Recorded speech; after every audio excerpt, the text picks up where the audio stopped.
koma gida sai ta duk duniya babu wanda take so sai wannan boka. Ta kamu da tsananin soyayyarsa da kuma tunaninsa. Kan yasa ta dinga kai masa ziyara lokaci zuwa lokaci. Ɗanta Musa ya fahimci wani al'amari. Koyaushe mahaifiyarsa tana barin gida ba tare da ya sani ba, sannan yakan rasa sanda take fita. Hakan yasa ya kulle gidan ya hana ta fita. Amma abin mamaki sai ya neme ta ya rasa, ta fita ta taga. Don haka ya yanke shawarar binta domin ya ga inda take zuwa. Voice of Sadi. Sadi ce. Labarin Zara da wani boka. Wata rana a masarautar Kwando, akwai wata kyakkyawar mace mai suna Zara. Zara uwa ce wadda take zaune da ɗanta. Zara ta haifi Musa tun tana 'yar shekara 14 kacal a duniya. Musa ya taso cikin gata da kulawar mahaifiyarsa Zara. Yana karɓar dukkanin wani umarni daga gare ta. Ta sa shi a makaranta, ta yi ɗawainiya da shi kala-kala har Musa ya kai munzalin da ya girma. A lokacin da Musa ya girma, haka Zara ita ma take ci gaba da girma, domin a lokacin da ta haife shi yarinya ce.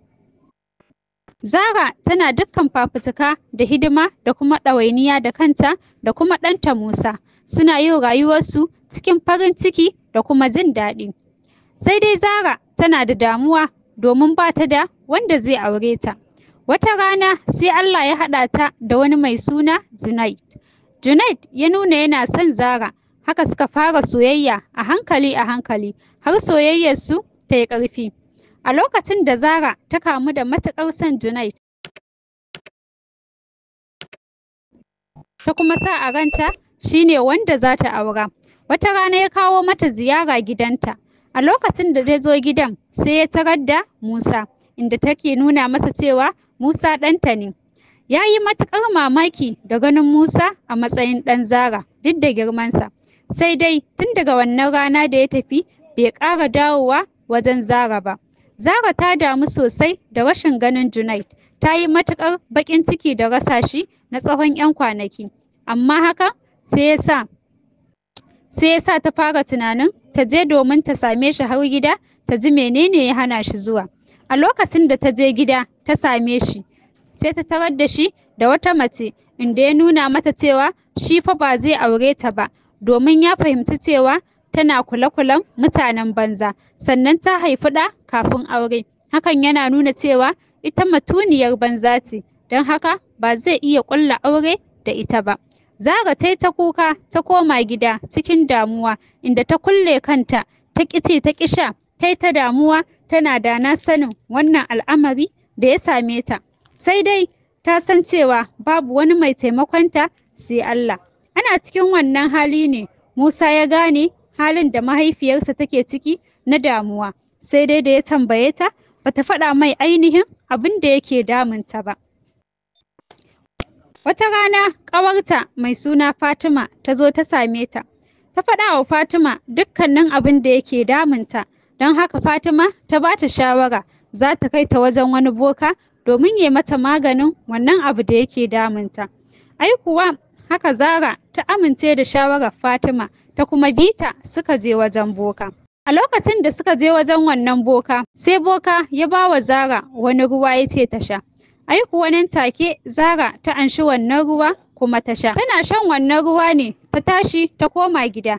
A lokacin da ta koma gida sai ta duk duniya babu wanda take so sai wannan boka. Ta kamu da tsananin soyayyarsa da kuma tunaninsa. Kan yasa ta dinga kai masa ziyara lokaci zuwa lokaci. Ɗanta Musa ya fahimci wani al'amari.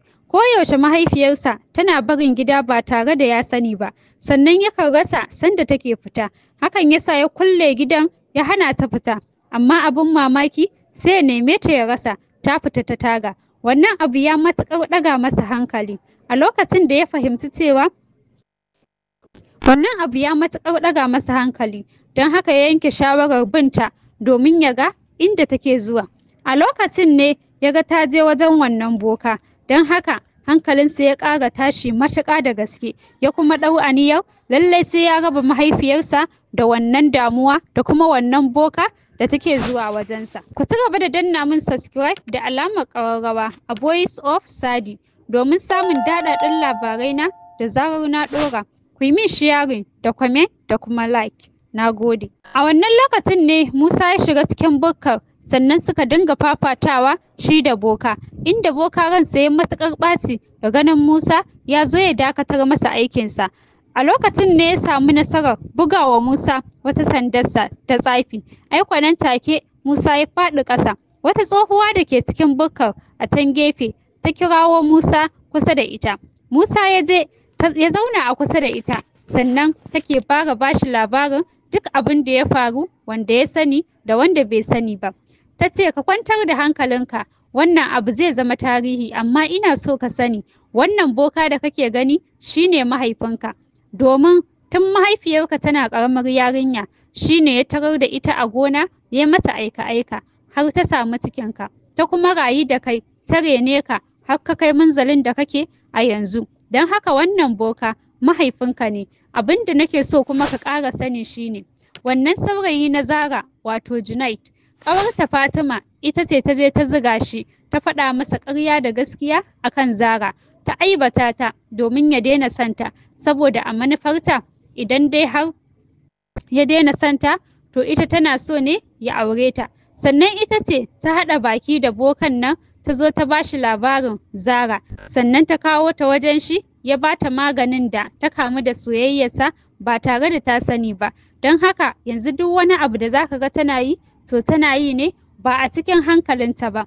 Don haka dole ne ka tashi tsaye domin ganin ka raba ta da wannan matsala da take ciki. A lokacin da Musa ya gama jin wannan bayani, sai ransa ya ƙara ɓaci matuƙa.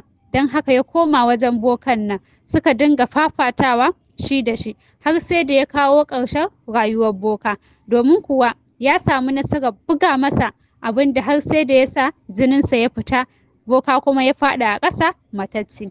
A lokacin ne ya kamo hannun mahaifiyarsa Zara suka fito daga cikin wannan bukka, ya rungume ta suna kuka, sannan asirin da ke jikinta ya sake ta, suka dawo gida. A lokacin da suka dawo gida suka ci gaba da rayuwarsu cikin farin ciki, duk da cewa tana damuwa da duk abubuwan da suka faru da ita a baya, amma a kwana a tashi sai ta manta da komai. A sannan ne wani mutumi ya fito yana neman aurenta da gaskiya. Bayan ta amince da shi, ta yarda da cewa lallai zai zame mata bango, abin jingina, kuma uban ɗanta, wato Musa. Ita kuwa Fatima ta je ta auri Junaid, kuma sun kasance tare a matsayin ma'aurata. Sai dai Junaid ya gano duk shirin da Fatima ta ƙulla akan Zara, sannan ya yi nadama da dana sanin abin da ya yi wa Zara.